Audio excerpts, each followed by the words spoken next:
For our third interview of the day, like I said, we're live here in Industria in Brooklyn at Digilogue Days. We're here with an artist I just discovered, literally like the other day, going through the submission form for these interviews. Mal Sounds, a pleasure to meet you. Thank you. Nice to meet you so, I honestly, I don't know too much about you, so this is a really interesting one where I get to learn about who you are as an artist. But I'm asking everybody in this because I'm just a huge nerd, and like I'm a big comic book fan. I watch a lot of superhero movies, and so I figured this would be a good way to ask everyone, what's your origin story? It's my origin story. Wow.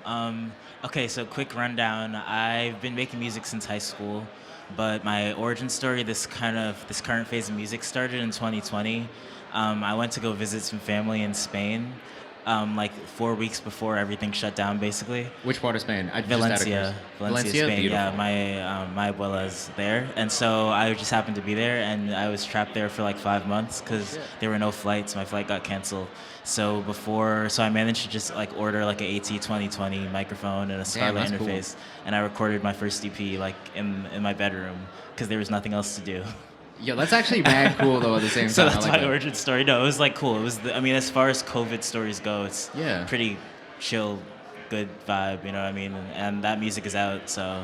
I gotta be honest, that's like my origin story for the Kayvan's house stuff too. Because I started in the pandemic. I was just like at home, and I was like, yo, like, I love playlisting music. I love listening to music. Let me just share that experience and like what it looks like for me to do that with artists. Right. And so I feel like the pandemic was just like, obviously very horrible and not great for a lot of people. But I do think there was a lot of beautiful moments that happened in it. Yeah, you just have to find, your way, like, especially when you have nothing to do but sit with yourself. Yeah. You know what I mean? I feel like I found out a lot about myself as an artist, and I felt like I had a space to explore, Who were some of your influences, like, as an artist? Like, what did you listen to growing up, and what's informed the way that you create now? Yeah, I grew up on a lot of, like, neo-soul, hip-hop, very musical household. Really everything, but I think like I also listened to personally a lot of like indie and alternative rock from like the 2000s, and I love like shoegaze too. Yeah. So like My Bloody Valentine or like the Silver Sun Pickups from the 2000s, Smashing Pumpkins. I love that. Is like a diverse musical taste. Yeah. Honestly, I think that's such an important thing for an artist to have too. Like one of the things that I love about doing Stream is that we listen to so many different types of music from different types of artists, and I think it's exposing artists to different sounds that maybe they didn't hear and just bringing new inspiration in. So I love that. I love that you have such a diverse listening palette. It's just music, like, and that's like one cool thing about just music. I mean, don't even get me started about the industry, like, but just like having access to every single song or most songs like ever is nice because literally like I just find new music every day. Yeah. And it's all different. Like I've been really into like house music lately, like Afro House, Amapiano, like G-Com, I think is how you. Yeah. Not sure you actually pronounced that one, but like it's just amazing. Yeah. I'm the same right now too. Like I've been an artist, or I was an artist. I now work as an A&R and like do a lot of playlists and stuff, but I love listening to music that I don't even understand. I listen to a lot of French music, a lot of Spanish music, and like I don't speak the language necessarily, but I feel like I get so much inspiration, not only from like a melodic standpoint, but a production standpoint, just the vibe, the drums, the percussion, from listening to stuff from all over the place. Yeah. So I'm the same. House music and drum and bass right now is like, it's got a chokehold on me, bro. No, for real, yeah. So one of the parts of the thing that we do on the stream, obviously, is listening to music and giving feedback. So we're going to listen to one of your songs. Give us a quick intro. Let us know what inspired it, what the process was like making it, and then we'll get into it. Cool, yeah. So the song is called Fall Into You. I wrote it actually around this time last year with one of my friends, Harrison. We linked up. I was like going through it, like emotionally, but the song was kind of like a way to find peace through that, and like just find peace with the situation, trust myself, and thankfully like the situation also got better. And I feel like it's an example for me as how music is like really therapeutic. Yeah. All right. Making beautiful. it. Yeah. All right. This is Fall Into You by Mal Sounds. If you're in the chat with us, let us know what you think. As always, please be respectful. But yeah, this is Fall Into You. I feel like I've been busy and I don't do nothing about it. I can't live without it, baby. Chill. Love the indie vibe. Like I love the driving guitar behind it already. It's just such a good pacing. You know I'm falling too fast now. Try to pump the brakes and still the world keeps passing by. And I'm out here. And you play the guitar as well, right? I play the guitar, yeah. I love that. No matter what I try, I fall into you.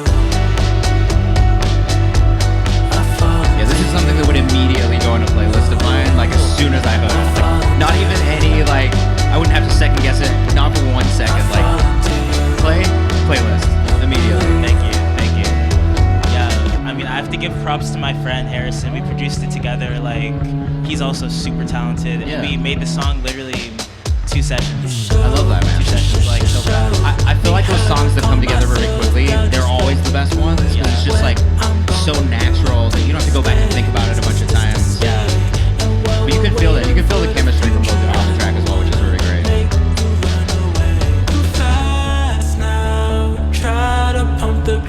When you were writing it, did you write on guitar separate of the studio, or was it something that came together in the studio in real time? Yeah, like, so I came to him with kind of like a beat, like that little, some of these guitar looks like a phone. Like, I had that in like the drums, and then in the studio we kind of started like scatting melodies and stuff. And then I like kind of wrote, that was the first session, and then the second session beforehand, I like forgot to write something, so I like went to the park nearby his place, and I like started writing like the first verse, and then we like finished everything. I love that, man. Yeah, yeah. That's such a great process. Yeah. Yeah, this song's beautiful. Honestly, like I love the way it's put together. I really the guitar tone is perfect. Like That's what it's all about for Yeah. me, like the tone. The So hearing you tone say has that, to I'm be like, good. Yeah. the tone is, I feel like for anyone who plays guitar, like guitar tone is such an important piece of it. Like every guitarist I've ever known is like, yo, if the tone isn't right, like this shit Doesn't just even doesn't matter. sound good. It's like a very like in the weeds thing you have to care about. But I think you nailed it, honestly. Like I think the vocal tone, the guitar tone, like the overall feeling of the song is so easy to listen to. Thank you. And I think honestly that's kind of what drew me to your music when I heard it in the submission form too. Was just like, yo, like it feels good. Thank you. It felt good to make it, and I feel good about it. So Yeah, that makes man. me happy. Yeah. We do have to close pretty quickly, but I wanted to ask you just a couple more things, really like about being an independent artist as well. Like, what are some of the biggest challenges that you think you face at like being an independent artist? Like, what are some of the things you have to go through in that? I feel like the hardest thing that I've been thinking about a lot as I'm like working on new music is just having like this sort of calm and confidence and peace of mind to really trust in your unique vision. Yeah. I feel like it's really easy to feel like you need to fit in, or you look at what's working for other people Yeah, and 100%. you want to do that. And that's understandable, but I think like we also have to remember that as an artist, you're like actually a person who has to be unique. Yes. You know what I mean? 100%. And you have to be willing to do something that might have not been done before, because that's what's gonna light off a spark in like someone else and be someone else's inspiration. So I feel like I've been trying to like Yeah. tell myself that recently, because there's all these other things like social media and promotion Yeah, for and sure. all that There's stuff. so much noise You know what around I mean? It's everything like- but the music. Yeah, for yeah. sure. But I think like a really cool like a part of like the struggle is really just being like, like you have to be okay with your raw voice.